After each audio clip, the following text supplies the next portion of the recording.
Hi everyone, thank you for joining today. We are discussing payment automation and optimization at our payments webinar today.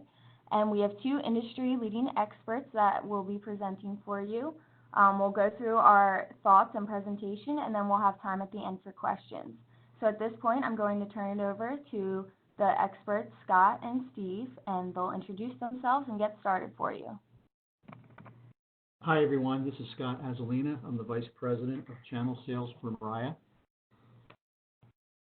And this is Steve Pietzak with Business Development for Mariah. I'm a CPA with 35 years of financial transaction processing and bank payment experience and expertise, and certainly will share my thoughts with you today around these initiatives. Okay, thanks, Steve. So today we're going to cover several things. First, we're going to take a look at the B2B payments market landscape, and we'll compare that against the consumer and retail market. We'll also touch upon why the B2B market is so slow to automate payments. And then Steve's going to take over, and he's really going to bear the burden of the presentation, going through how B2B payments are automated and eventually optimized. And he's also going to talk about the benefits of automating B2B payments, and then we'll close it out with a question and answer session. So let's get started. Well, though this might be a bit counterintuitive, the B2B payment market actually dwarfs that of the consumer and retail market, with it nearly 5 times the size, or about $78 trillion more than the consumer and retail market. And given this, you'd think that the B2B payments market would be taking advantage of the latest tools and technologies to automate, speed up, and optimize the process as best as possible. The reality is, though, while consumers can pay in a matter of seconds, it still takes the average B2B payment 12 days to process. And most studies reveal that more than half of enterprises still process invoices manually. So why is that? Why is the B2B market so slow to adopt automation? Well, for one reason, it's the sheer volume of payments they deal with on a regular basis, with many organizations processing tens of thousands or even hundreds of thousands of invoices each month. And when you couple that with the thousands of suppliers who have to be paid, when each of them accept different forms of payment, for example, whether it's paid by check, ACH, card, or V-card, and often that's in different formats using different banks and bank information, you can better understand the challenges they actually face. And if that's not enough, the deck chairs are constantly changing. Suppliers and people who they have to interface will move on. Banks and banking information changes, as well as their preferred methods of payment. So what can automating this process mean to the B2B market? Well, it can significantly reduce the time it takes to process an invoice, as well as the related costs. So instead of taking days or weeks to process an invoice, it could be hours or even minutes. Automation won't not only improve the visibility of your cash, it can greatly improve your cash flow. And they do that through optimization. You'll now have control and complete visibility over who to pay, what to pay them, when to pay them, and how to pay them. And given a range of associated costs to pay across different methods, automation can really take the complexity out of the process. If you take a look at the right, on the right side of that chart, we'll look at the average cost to process a payment. You can look at and see the types of charges you get from the buyer as well as the supplier standpoint. For checks, the average cost to process a check can be $3. For the supplier, they actually get charged as well for receiving checks. So they get you coming and going. You can see and read the rest of the charges for ACH, wire, and card. But the point here is, with all this complexity and various methods of payment and charges related to payments, how to optimize that payment is really a challenge, and automation can really take the complexity out of that challenge. So at this point, I'm going to turn it over to Steve, and Steve is going to cover how to automate B2B payments. Thank you, Scott. As Scott alluded to, the market's been slow to adopt automating payments, and for all the reasons that he had indicated. There is a lot of information. There's a lot of moving parts. And, the critical piece to addressing this issue really is to look at automation across the board. It's not just the payment component. You really need to view the entire process as an opportunity to streamline and automate and take advantage of the technologies to manage that data going forward. So AP automation on the front end of the payment is critical. There are certainly many solutions that allow you to capture data information from an invoice, automate a workflow to process that invoice through a controlled environment with the appropriate approvals, and then deliver that data out of the back end to post to a general ledger and to a payment provider system. By automating this process from front to back, you really do gain complete visibility and control of the entire process from invoice capture through payment. Certainly very often there are concerns around risks associated with capturing and moving data and providing payment information in the market, in the solution, but it really does help you better manage and control that risk through secure environments and the ability to see that front to back. One of the most important parts of this automation process within the payment function is supplier enablement. Clearly, one of the reasons why so many manual checks are still generated and mailed physically to vendors and suppliers today is the lack of data and information around how to pay them any other way.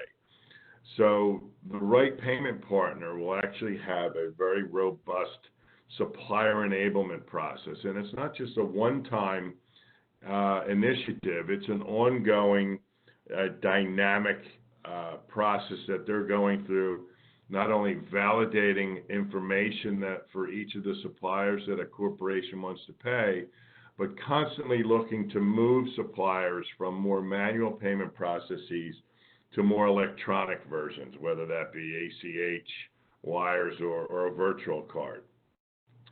And by gathering that information, you're now able to really add value to the process through what we call optimization. So once you have electronic capabilities and the data to be able to deliver those payments electronically, you can really manage your cash flow, your payment process efficiencies, as well as the costs associated with executing those payments, as Scott had alluded to in a previous slide.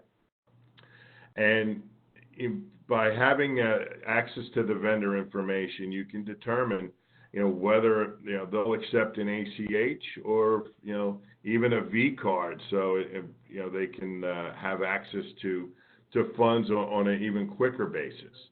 And regardless of which methodology you use to pay, the critical component at the end of this is that there is an accounting. So you're able to track all cleared and rejected payments, do a reconciliation to the payment files that were presented, and feed that data back to the system of record. So you have a full visible audit trail of an invoice process from start to finish and the resolution of payment to the specific vendors, being able to answer any questions that they may have regarding that particular initiative. So how does this actually work?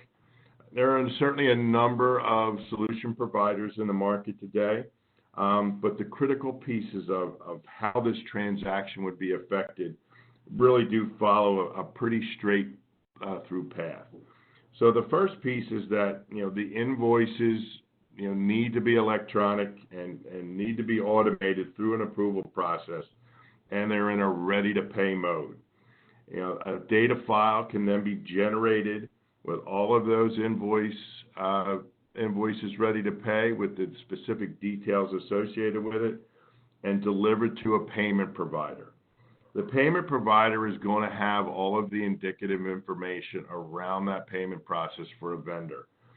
including bank account information, physical address, and other electronic data requirements for various delivery options for that payment to the specific vendor.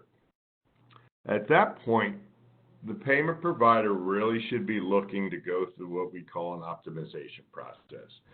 So we clearly want to move away from generating manual checks, although everyone is going to have some of those capabilities, to still print and mail. But we really want to optimize payments by moving to more electronic methodologies. And the payment provider will work with the vendor network to determine what the most appropriate form of delivery is going to be, and execute that on behalf of the client to their vendor network. Once that optimization is completed, there will be a physical delivery, whether it's an ACH to a bank account, a wire, or even a V card, through a single-use V card component to pay that vendor.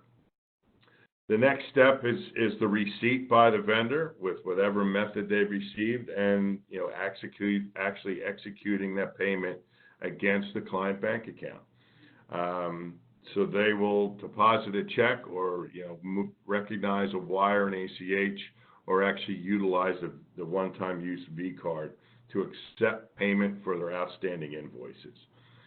And then last but not least is that critical component from a control and an audit perspective, is that the data will be reconciled to actual payments versus payments to be made, and that data stream fed back to the system of record, so that there is a full look through for each and every transaction from start to finish.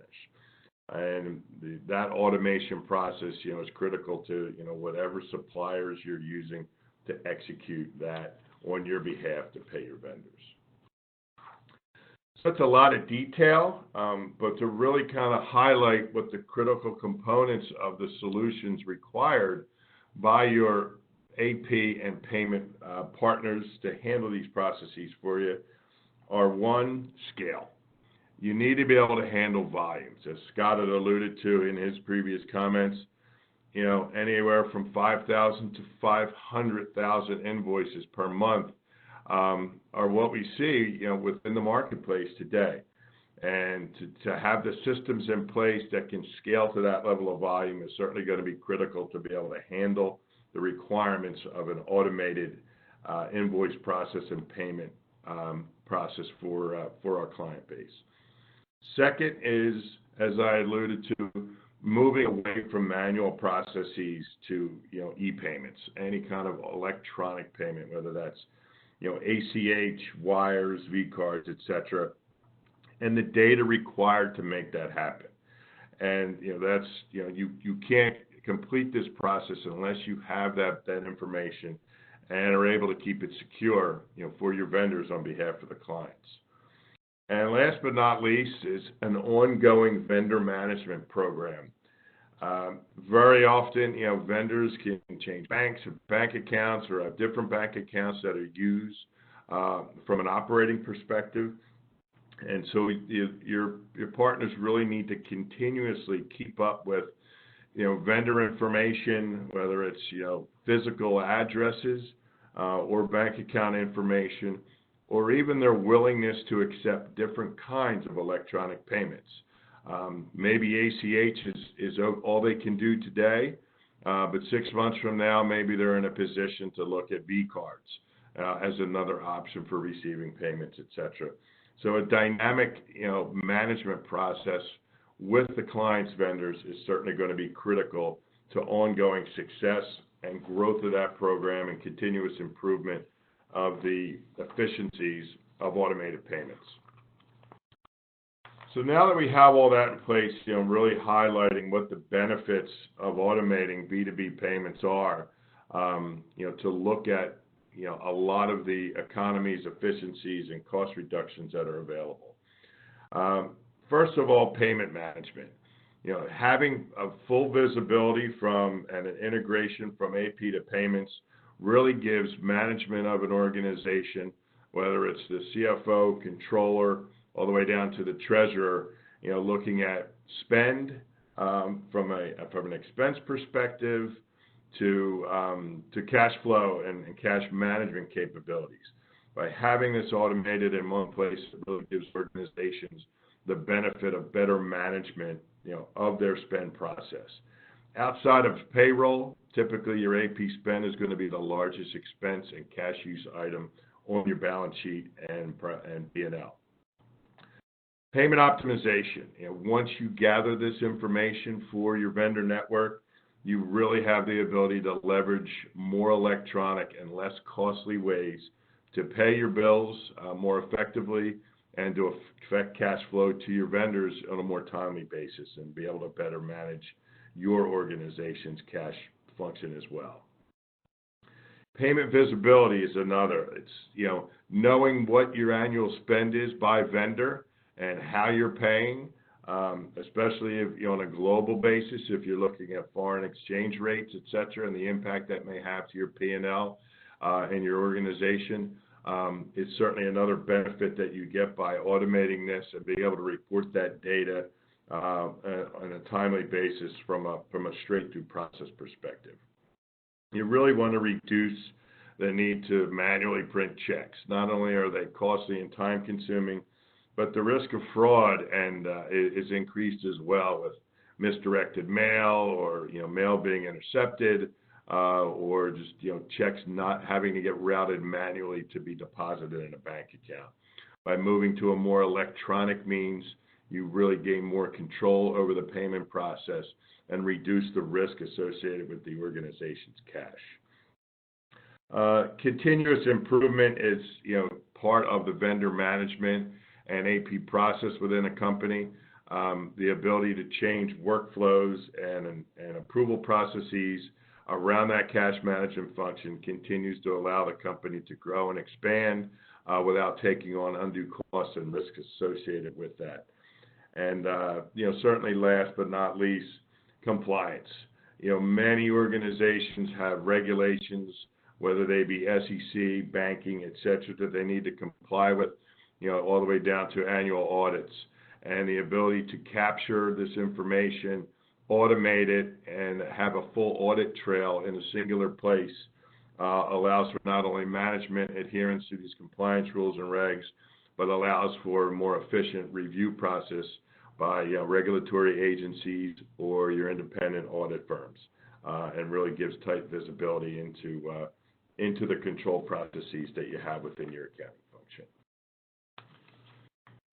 So that really concludes my comments around the specific process to set up and manage B2B payments. And with that, I'll turn it back to Kelsey to determine whether or not we have any questions that have come in from our audience.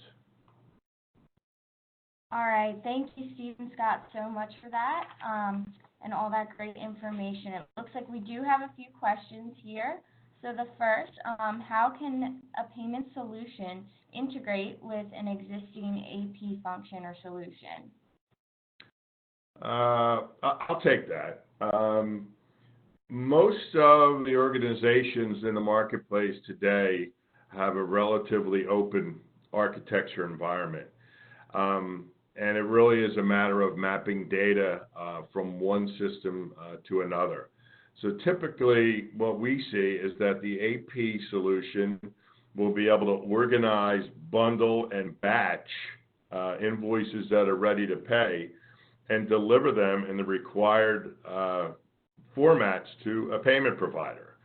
And that payment provider would then determine what needs to be paid, and through their optimization process, determine how it would be paid and deliver those payments out. And then they're going to have visibility into how those payments clear within their systems, whether they be an outstanding check or an accepted versus rejected ACH or utilization of a V card.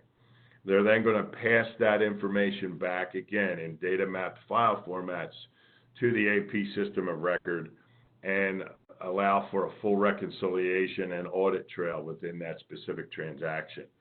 So open architecture and secure data files being moved back and forth, certainly the most common. If the systems are a little more integrated, you could certainly use APIs as a way to call up this information and move it back and forth within an integrated application. But the critical part is that they are secure and the data integrity is intact, moving that back and forth. All right, perfect. Thank you, Steve. Our next question is, what is a virtual card and how exactly does it work?